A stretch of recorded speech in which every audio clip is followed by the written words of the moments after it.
महिलाओं को मिलने वाले इस अधिकार का जिसने विरोध किया है, देश की महिलाओं ने उन्हें माफ नहीं किया है। और अखिलेश जी मेरे मित्र हैं तो कभी कभी मदद कर देते हैं। उनके जुड़ने से सामर्थ्य बढ़ने वाला है। वहां पर बेचारे को मुंह पे ताला लगा हुआ है।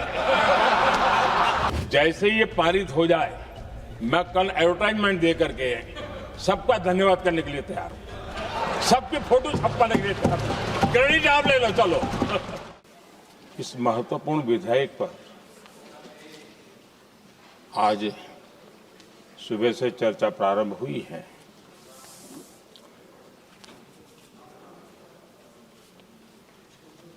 काफी साथी यहां से भी जिन मुद्दों को स्पर्श किया गया है उसको तथ्य से और तर्क से सदन को जरूर जानकारी देंगे। और इसलिए मैं उन विषयों में जाना नहीं चाहता। आदरणीय अध्यक्ष जी, राष्ट्र के जीवन में कुछ महत्वपूर्ण पल आते हैं और उस समय की समाज की मनस्थिति और नेतृत्व की क्षमता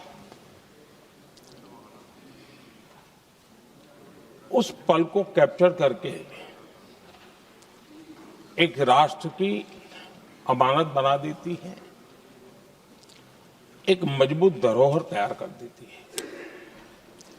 मैं समझता हूं कि भारत के संसदीय लोकतंत्र के इतिहास में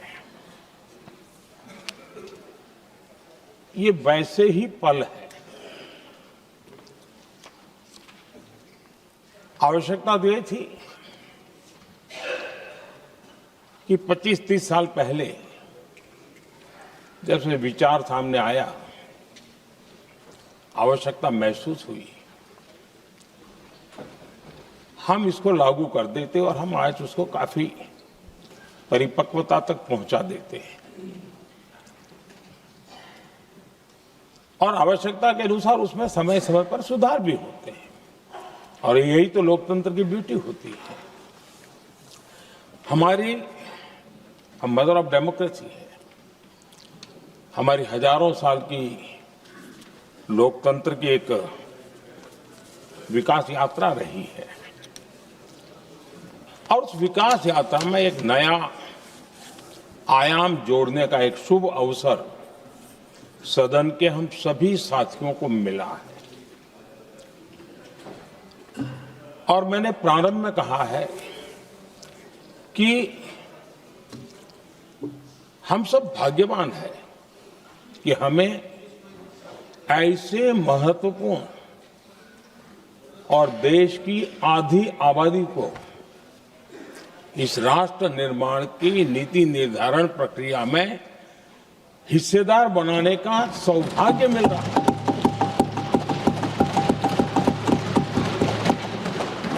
ये हम लोगों के लिए सौभाग्य है और मैं चाहता हूं कि मेरे सभी माननीय सांसद, मैं इधर उधर की आज बात करना नहीं चाहता हूं, हम सभी सांसद इस महत्वपूर्ण अवसर को जाने न दें। हम भारतीय सब मिल करके देश को नई दिशा देने जा रहे हैं। हमारी शासन व्यवस्था को संवेदनशीलता से भरने का एक सार्थक प्रयास करने के लिए जा रहे हैं। और मुझे विश्वास है कि इस मंथन से जो अमृत निकलेगा वो देश की राजनीति की भी उसके रूप स्वरूप को तो तय करने ही करने वाला है, लेकिन ये देश की दिशा और दशा भी तय करने वाला है। इतने महत्वपूर्ण मोड़ पर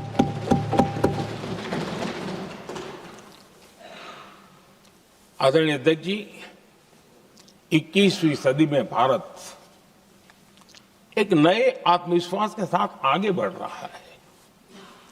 विश्व में भी आज भारत की स्वीकृति हम सब महसूस कर रहे हैं और ये हम सबके लिए गौरव का पल है।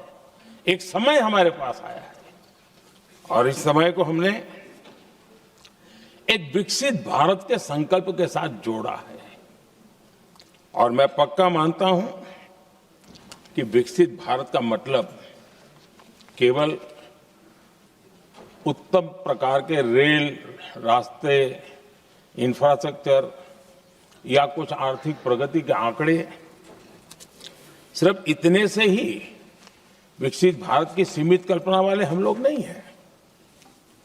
हम चाहते हैं कि विकसित भारत जिसके नीति निर्धारण में साच अर्थ में सबका साथ सबका विकास का मंत्र समाहित हो, देश की 50% जनसंख्या नीति निर्धारण का हिस्सा बने, ये समय की मांग है। हम पहले ही देरी कर चुके हैं। कारण कोई भी होंगे, जिम्मेवार कोई भी होंगे, लेकिन इस सच्चाई को हमें स्वीकार करना होगा कि जब हम अकेले मिलते हैं तब मानते हैं हाँ यार, लेकिन जब सामूहिक रूप से मिलते हैं, मुझे याद है कि जिस इसकी प्रक्रिया चली थी, सभी दलों से मिलना हुआ है, एक दल को छोड़ करके जिन जिन से मिलना हुआ है, हर एक ने सैद्धांतिक विरोध नहीं किया है। बाद में जाकर के जो कुछ भी हुआ होगा, राजनीतिक दिशा पकड़ी जा रही है, लेकिन जो राजनीतिक दिशा में ही सोचते हैं, मैं उनको भी एडवाइज करना चाहूंगा। एक मित्र के रूप में एडवाइज करता हूं और सबको काम आएगी। हमारे देश में जब से विमेन रिजर्वेशन को लेकर के चर्चा हुई है और उसके बाद जब जब चुनाव आया है, हर चुनाव में महिलाओं को मिलने वाले इस अधिकार का जिसने विरोध किया है, जिसने विरोध किया है, देश की महिलाओं ने उन्हें माफ नहीं किया है। उनका हाल बुरे से बुरा किया है। लेकिन ये भी देखिए कि 24 के चुनाव में ऐसा नहीं हुआ। क्यों नहीं हुआ? ये इसलिए नहीं हुआ कि 24 में सबने सहमति इसको पारित किया, तो ये विषय ही नहीं रहा। किसी के पक्ष में पॉलिटिकल फायदा नहीं हुआ, किसी का नुकसान भी नहीं हुआ। सहज रूप से जो मुद्दे थे, उन मुद्दों के आधार पर चुनाव लड़ा, क्योंकि 24 में सब साथ में थे। कुछ लोग यहां हैं, कुछ लोग नहीं है, लेकिन सब साथ में थे। आज भी मैं कहता हूं, अगर हम सब साथ में जाते हैं तो इतिहास गवाह है कि ये किसी एक के राजनीतिक पक्ष में नहीं जाएगा। ये देश के लोकतंत्र के पक्ष में जाएगा, देश के सामूहिक निर्णय शक्ति के पक्ष में जाएगा और हम सब उसके यश के हकदार होंगे। न ट्रेजरी बैंक उसका हकदार रहेगा, न मोदी उसका हकदार रहेगा, यहां बैठे हुए सब हकदार रहेंगे। और इसलिए जिन लोगों को इसमें राजनीति की बू आ रही है, मैं चाहूंगा कि वो खुद के परिणामों को पिछले 30 साल में देख ले। फायदा उनका भी इसी में रास्ता दिखा रहा हूं। इसी में फायदा है कि जो नुकसान हो रहा है उससे बच जाओगे। और इसलिए मैं समझता हूं कि इसको राजनीतिक रंग देने की जरूरत नहीं है। आदरणीय अध्यक्ष जी, मुझे याद है तब तो मैं शासकीय व्यवस्था की राजनीति में नहीं था, मैं एक संगठन के कार्यकर्ता के नाते काम करता था। उस समय एक चर्चा सुनने को मिलती थी गलियारों में कि देखिए ये कैसे लोग हैं,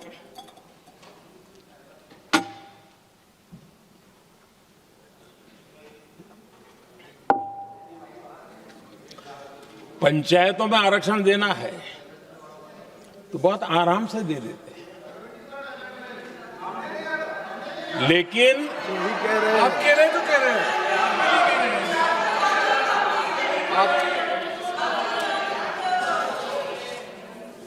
पंचायतों में आरक्षण देना है तो आराम से देते हैं, क्योंकि उसमें उनको खुद का पद जाने का डर नहीं लगता है। उसको लगता है हम सुरक्षित यार वहां दे दो। ये उस समय गलियारों में बहुत चर्चा थी कि बोले कभी नहीं करेंगे यहां बैठे हुए। क्यों? क्योंकि उनका कुछ जाएगा, और इसलिए और बगे पंचायत का हो जाता है, 50% तक पहुंच गए। मैं राजनीतिक दृष्टि से और भी एक बात समझाना चाहता हूं साथियों। आज से 25 साल 30 साल पहले जिसने भी विरोध किया तो विरोध राजनीतिक सतह से नीचे नहीं गया था। आज ऐसा समझने की गलती मत करना। पिछले 25-30 साल में ग्रास रूट लेवल पे पंचायती चुनाव व्यवस्थाओं में जीत करके आई हुई बहनों में एक पॉलिटिकल कॉन्शियसनेस है। वे ओपिनियन मेकर हैं ग्रास रूट लेवल पे।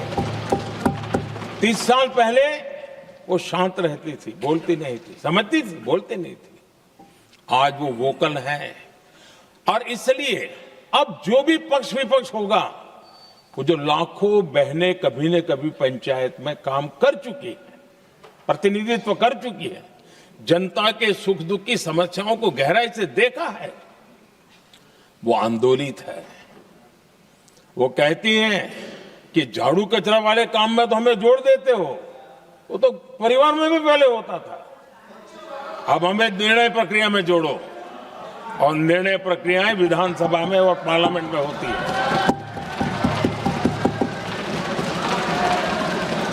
और इसलिए मैं राजनीतिक जीवन में जो लोग प्रगति चाहते, मैं किसी भी सांसद की बात करता हूं, किसी भी एमएलए की बात करता हूं, ये दल वो दल की बात मैं नहीं कर रहा हूं। जो भी राजनीतिक जीवन में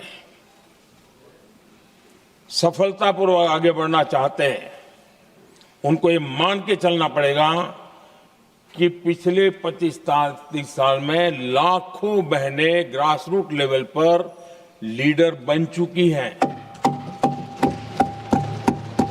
अब उनके अंदर सिर्फ यहां 33% का नहीं, वहां भी वो आपके फैसलों को प्रभावित करने वाली है।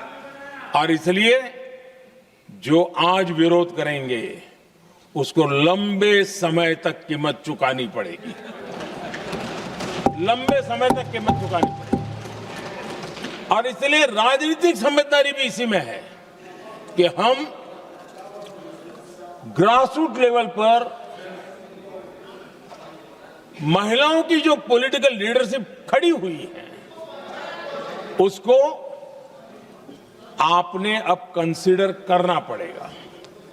यहां मैंने सुना हमारे मुलायम सिंह जी थे, तब से एक विषय चला रहे हैं, उनके परिवार वाले भी चला रहे हैं। आप देश की बहनों पर भरोसा करो ना, उनकी समझदारी पर भरोसा करो। एक बार 33% बहनों को यहां आने दो, आकर के उनको निर्णय करने दो, किसको देना है, किसको नहीं देना है, इस वर्ग को देना, उस वर्ग को देना, करेंगे वो निर्णय। हम उनके सामर्थ्य पर आशंका क्यों करते भाई? एक बार आने तो दो, उनको आने तो दो। जब आएंगे तो 34 पे, और दूसरा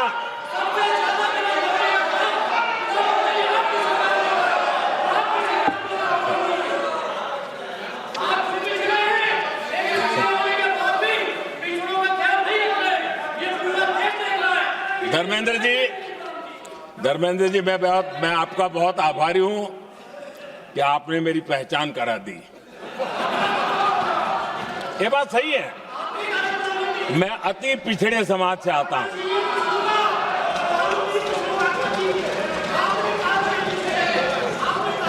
धर्मेंद्र जी, मैं आपका बहुत आभारी हूं और अखिलेश जी मेरे मित्र हैं तो कभी कभी मदद कर देते हैं।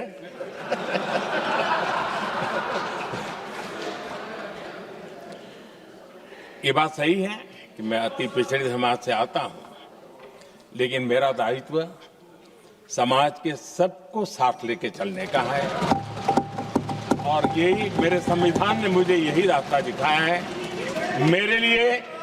मेरे लिए संविधान ही सर्वोपरि है और इसलिए और ये संविधान की ताकत है कि मेरे जैसा अत्यंत छोटे समाज का, अति पिछड़े समाज के व्यक्ति को इतना बड़ा दायित्व देश ने दिया।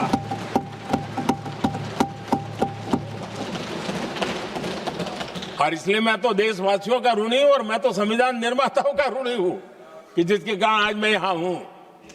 लेकिन आदरणीय अध्यक्ष जी,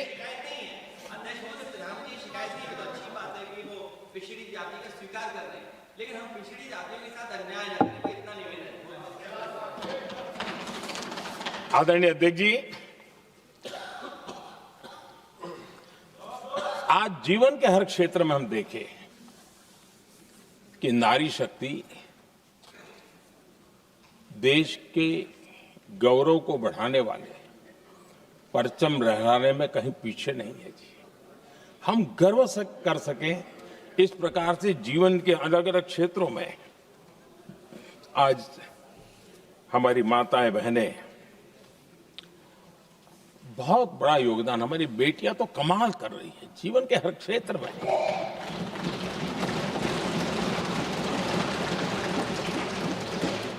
इतना बड़ा सामर्थ्य, उसको हम हिस्सेदारी से रोकने के लिए क्यों इतनी ताकत खपा रहे हैं जी? उनके जुड़ने से सामर्थ्य बढ़ने वाला है और इसलिए मैं आज अपील करने आया हूं आपके पास कि इसको राजनीति के तराजू से मत तोलिए। ये राष्ट्रहित का निर्णय है।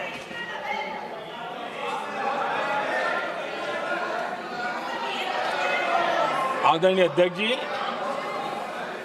आज का हमारे सामने अवसर एक साथ बैठ करके एक दिशा में सोच करके विकसित भारत बनाने में हमारी नारी शक्ति की भागीदारी को एक खुले मन से निर्णय करने का अवसर है, स्वीकार करने का अवसर है। और मैंने जैसा पहले ही कहा कि आज पूरा देश और विशेष करके नारी शक्ति हमारे निर्णय तो देखेगी, लेकिन निर्णय से ज्यादा हमारी नीयत को देखेगी।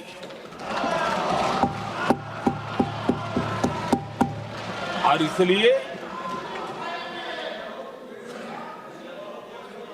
हमारी नीयत की खोट देश की नारी शक्ति कभी माफ नहीं करेगी।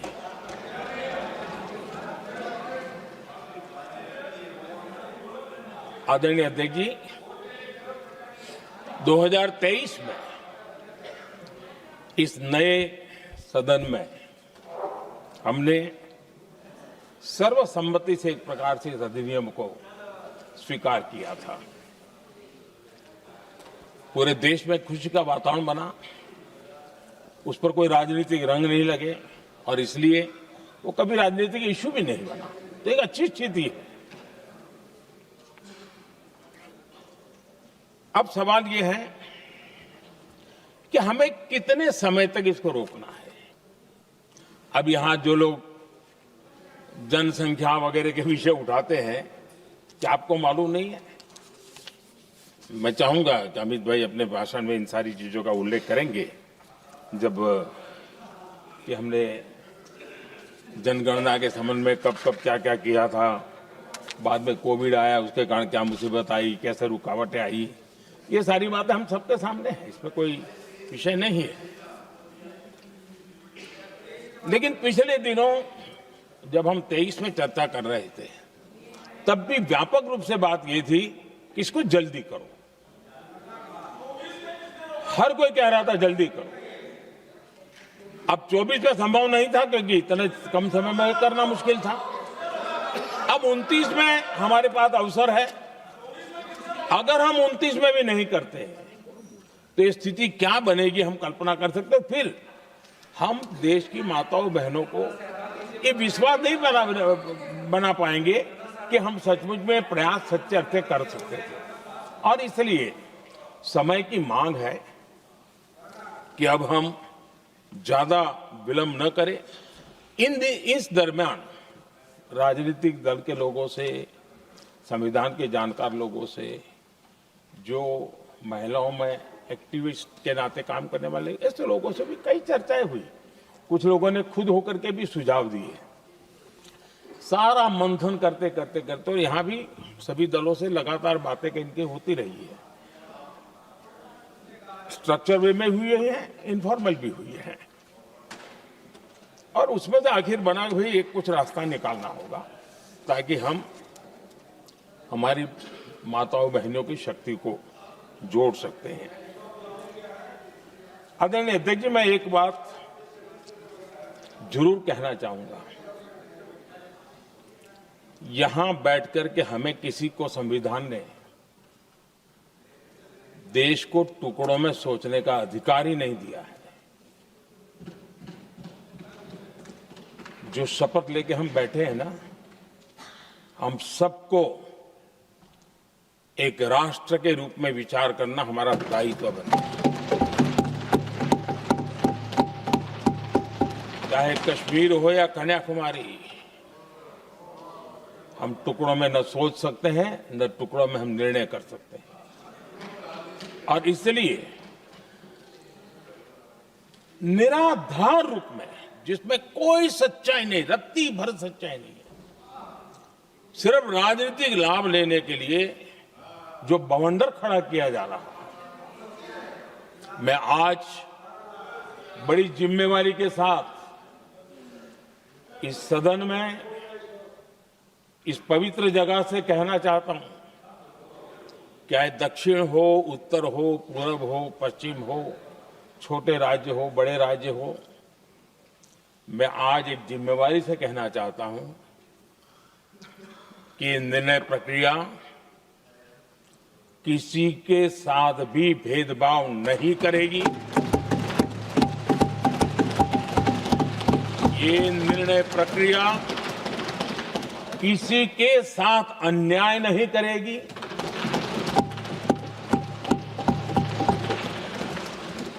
भूतकाल में जो सरकारें रही और जिनके कालखंड में जो परिसीमन हुआ और जो अनुपात उस समय से चला आ रहा है, उस अनुपात में भी कोई बदलाव नहीं होगा और वृद्धि भी उसी अनुपात में होगी।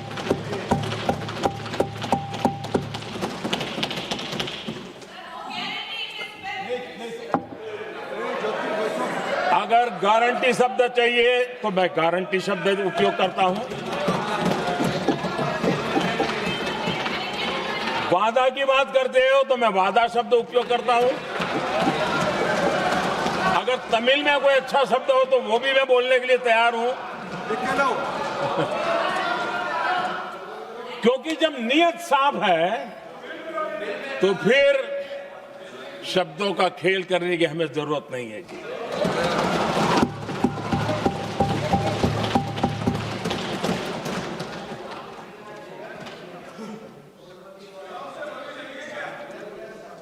आदरणीय अध्यक्ष जी, मैं आज सदन के सभी साथियों को ये भी कहना चाहता हूं कि साथियों, हम भ्रम में न रहे।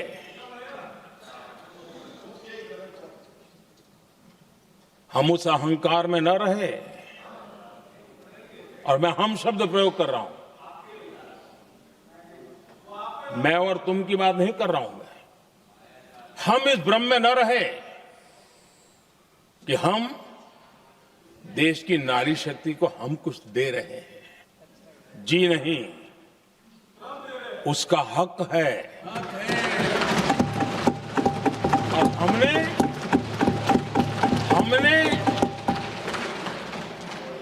कई दशकों से उसको रोका हुआ है। आज उसका प्रायश्चित करके हमें उस पाप में से मुक्ति पाने का यह अवसर है।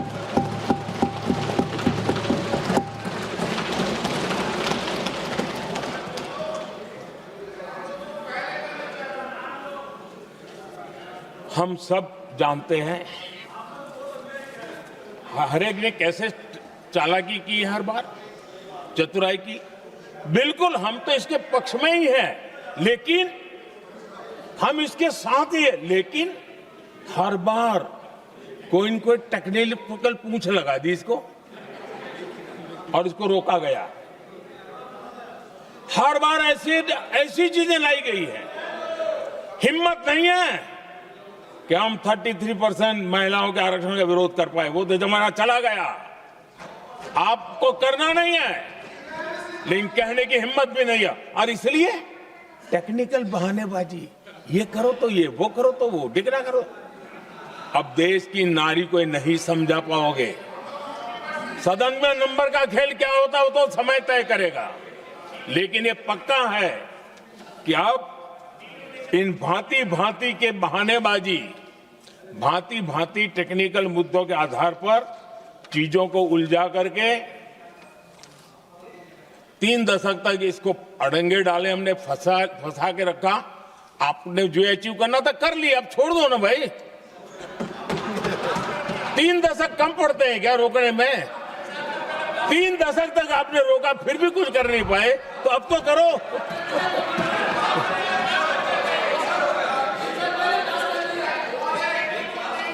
आदरणीय अध्यक्ष जी,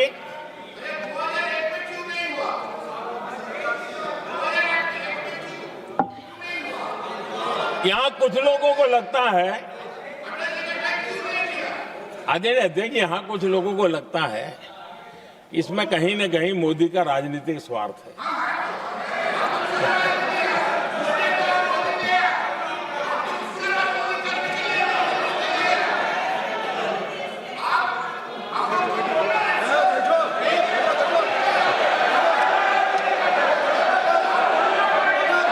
अरे भाई, इनको बोलने दीजिए।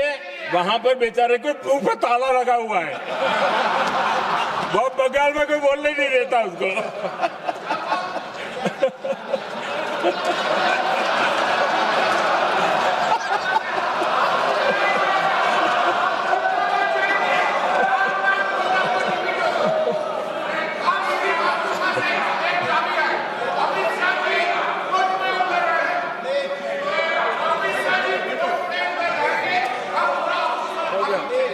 आदरणीय अध्यक्ष जी,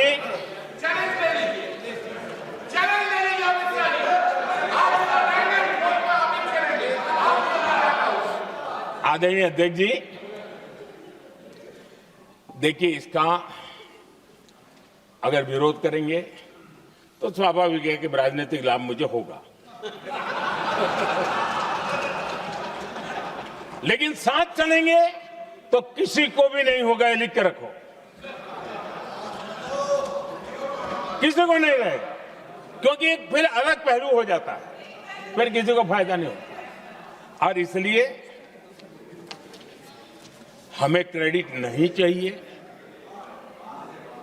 जैसे ये पारित हो जाए, मैं कल एडवर्टाइजमेंट दे करके सबका धन्यवाद करने के लिए तैयार हूं, सबकी फोटो छपवाने के लिए तैयार हूं। क्रेडिट आप ले लो, चलो। क्रेडिट की चिंता है क्या है जी? ले लो ना क्रेडिट। आपको जिसकी फोटो छपवानी है सरकारी खर्चे से हम करवा देंगे।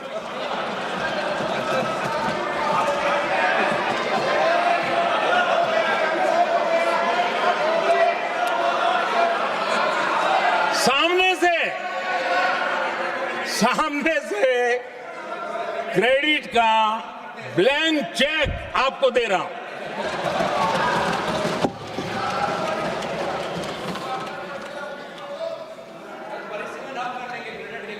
आदरणीय अध्यक्ष जी, हमारी संसदीय लोकतंत्र में महिलाओं की भागीदारी ये सिर्फ आंकड़ों का खेल या एक लोकतांत्रिक व्यवस्था में सुधार इतना सीमित नहीं है। लोकतंत्र की जननी के रूप में, मदर ऑफ डेमोक्रेसी के रूप में ये निर्णय भारत का कमिटमेंट है, ये सांस्कृतिक कमिटमेंट है।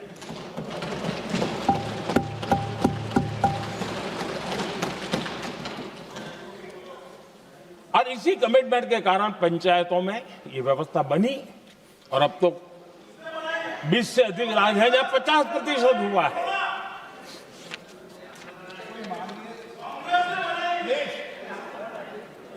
और हमने अनुभव किया है, मुझे लंबे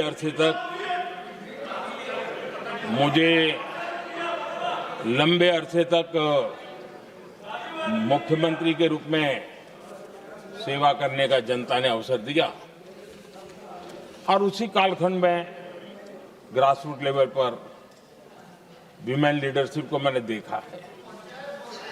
मेरा अनुभव है कि संवेदनशीलता के साथ समस्याओं के समाधान में उनका कमिटमेंट बहुत ही परिणामकारी रहते थे, विकास की यात्रा को गति देने में रहते थे।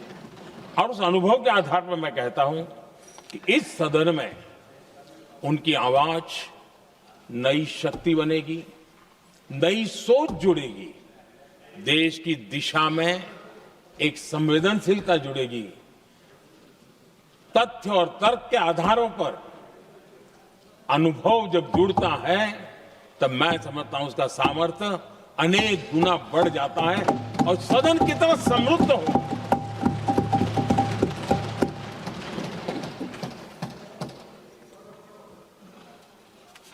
आदरणीय अध्यक्ष जी, हमारे देश में अनुभवी नारी शक्ति की कोई कमी नहीं है, सामर्थ्यवान में कोई कमी नहीं। हम भरोसा करें वे कंट्रीब्यूट करेंगे, बहुत अच्छा कंट्रीब्यूट करेंगे। और आज भी जितनी हमारी बहनें यहाँ हैं, जब भी उनको अवसर मिला है उन्होंने बहुत अच्छे ढंग से अपनी बात बताई है, सदन को समृद्ध किया है। आदरणीय अध्यक्ष जी, आज देश में वर्तमान में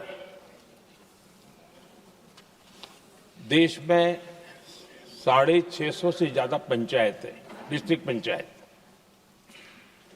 करीब 250 महिलाएं उसका नेतृत्व कर रही और केंद्र के कैबिनेट मिनिस्टर से ज्यादा उनके पास जिम्मेवारी और धन और व्यवस्था होती है, काम करती है जी।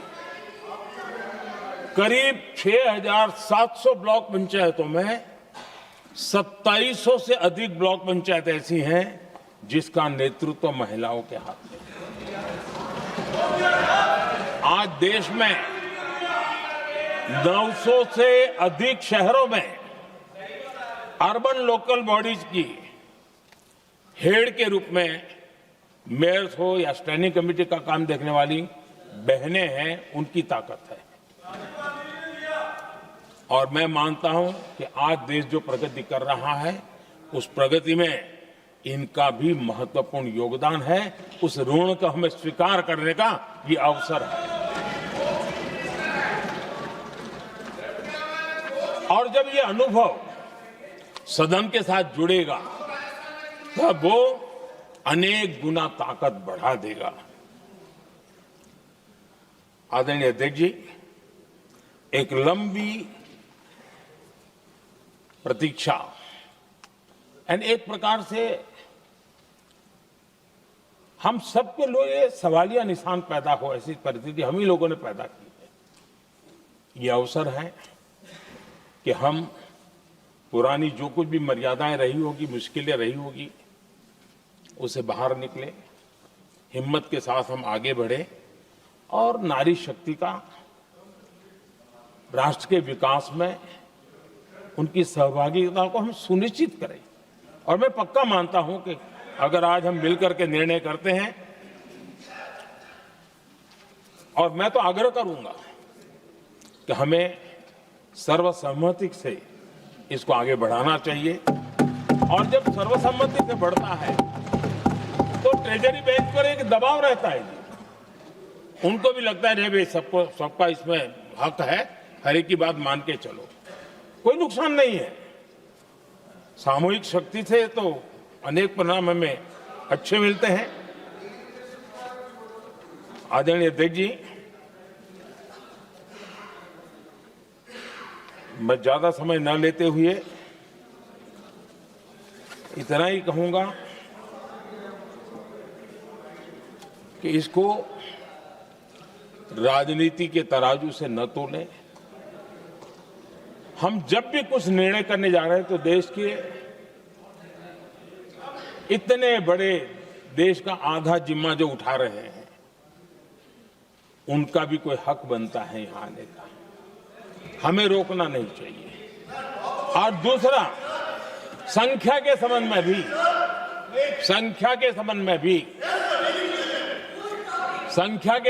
भी एक मत पहले से बनता आया था, चर्चा थी कि साहब ये जो है इनका कम मत करो, अधिक कर दो तो जल्दी हो जाएगा।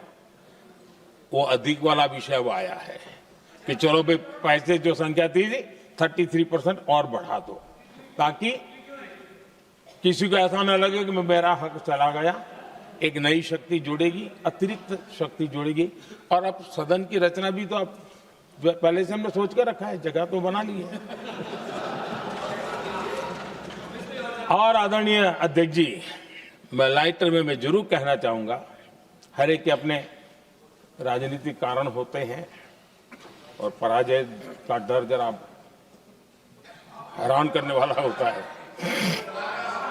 लेकिन अपने यहां जब कोई भी शुभ काम होता है उसको नजर न लग जाए, इसलिए काला टीका लगाने की परंपरा है।